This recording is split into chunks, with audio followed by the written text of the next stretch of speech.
on FYI. The top young inventor helping beat cancer, going to extremes to campaign for octopuses, and into the lion's den. What on earth is going on here? First, to an amazing 15-year-old American inventor, Heman Bekele, who's been hitting the headlines across the world. Heman has just been named Time's 2024 Kid of the Year, putting him on the cover of the prestigious American magazine. He received the honor for coming up with a special kind of soap that might one day help treat skin cancer. I linked up with him at his home in Virginia. Hi Heman, first of all, a huge congratulations for being named Time's Kid of the Year. What does that mean to you? It means so much to me, really. Just more than anything, it's inspiring to see that even at 15 years old, my ideas can be heard. That's something super motivating to me for the future as well.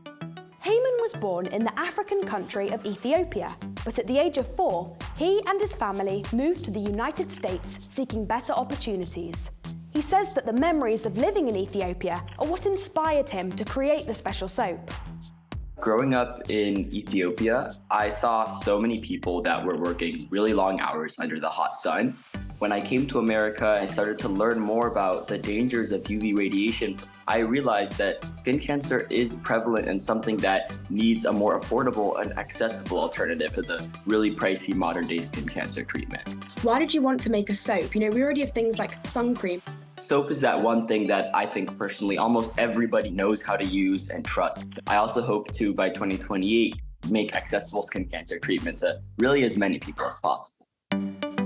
Heman soap contains a skin cancer-fighting drug called imiquimod, which is mixed with a special fat-based particle that's absorbed by the skin even when the soap is washed away. And it's not just skin cancer that Heman is looking into. He's also turning his creativity to other diseases. I recently did a research project on breast cancer where I was writing lines of code to help analyze different images and help detect it earlier on. So there are a lot of different fields which I kind of dip my feet in the water in, but I am glad to have been able to make impact on all of them. It's just incredible. You're 15, right? So you're about the same age as me, and it's like you're doing all of this. It's amazing. So how old were you when you first started, enjoying science and chemistry?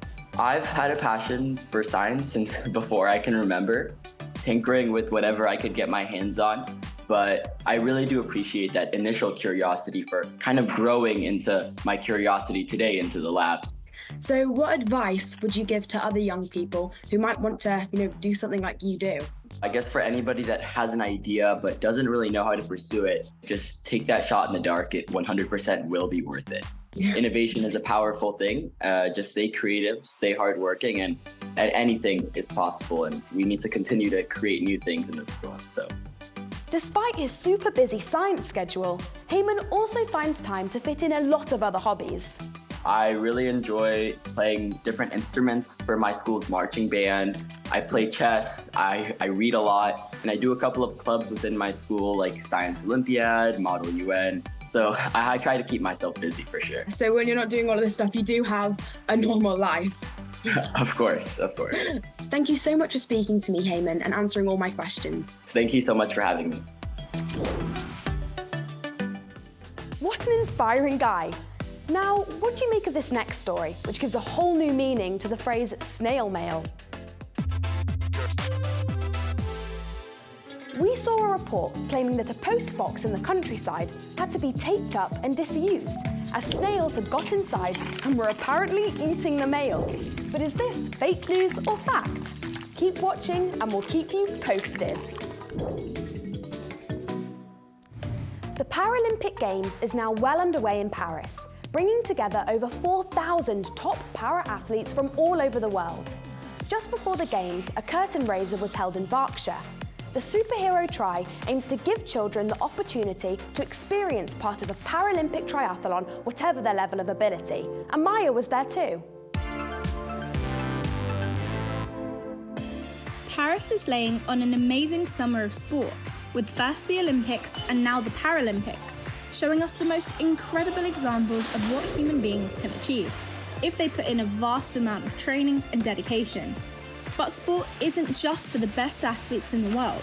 It can be great fun for everyone. I'm here in Dorney Lake at the Superhero Tri, an inclusive triathlon designed to get as many young people involved as possible. A triathlon is a sporting event that includes swimming, cycling and running. People here today can take part in as little or as many events as they like, and all in their own way. First, I caught up with Carmela, who has a really successful social media account showing what it's like to live with muscular dystrophy. Can you tell me a bit about what the atmosphere's been like today? The atmosphere today has been amazing. Everyone's motivated, everyone's cheering, they're all in their outfits. It's just a great atmosphere overall. And I saw you doing your warm-up earlier. I mean, doing a warm-up with Claire Balding, how many people can say they've done that?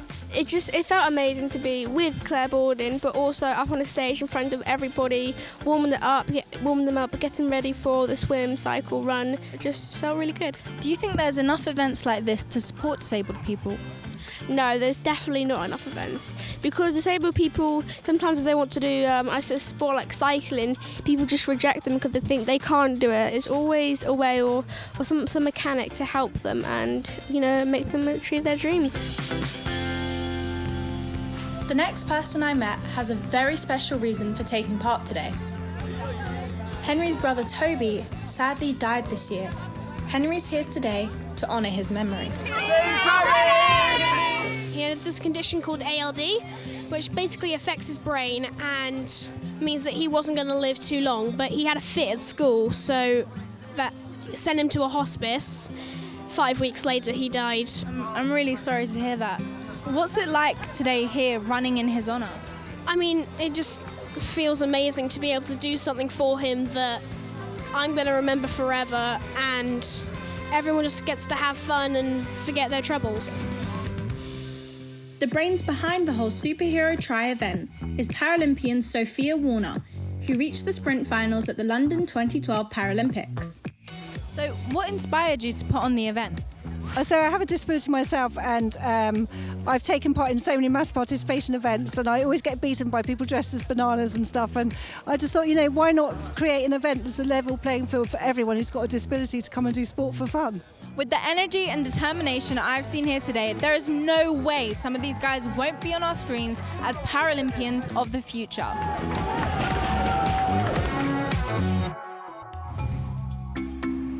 It was literally into the lion's den when Oregon Zoo in America put a remote camera into its big cat enclosure. Keepers hoped to capture some natural footage of the pride, but one of the lions discovered the camera and was soon playing with it while it carried on recording. The lion even tried to eat the camera, giving a close-up view inside the mouth of this majestic creature. Now to a creature that some find rather less appealing, the octopus. But imagine you love them so much that to help their cause, you go on a gruelling 2-kilometre swim in the Atlantic Ocean. Well, that's exactly what Lily decided to do, and she's only 9 years old. Here's her story.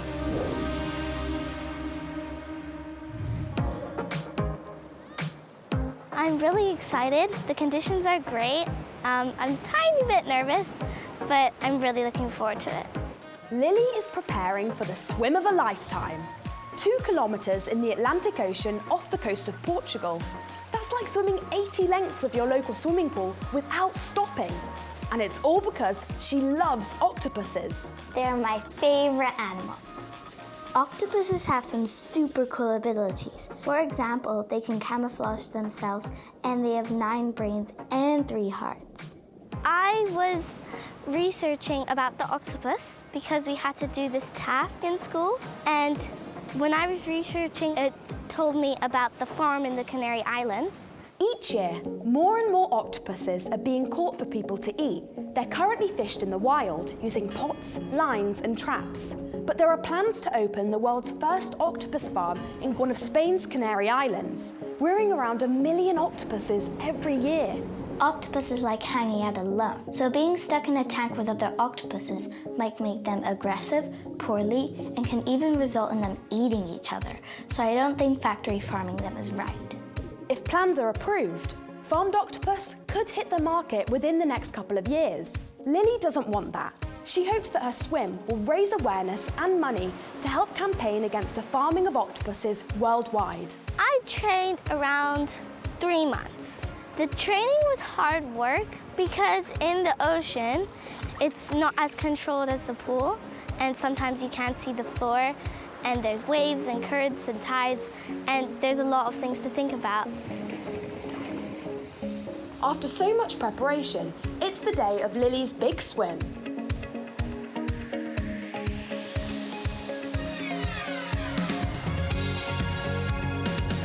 It was so much fun, and the conditions were great. I kind of wanted to keep a pace that kept going, because if I stopped, I would have get cold. When you stop, it's hard to go again. 2 kilometers, check. I'm so thankful for all the support. Lily's marathon swim raised over £9,000 for the animal charity Compassion in World Farming, which is campaigning against the proposed octopus farm.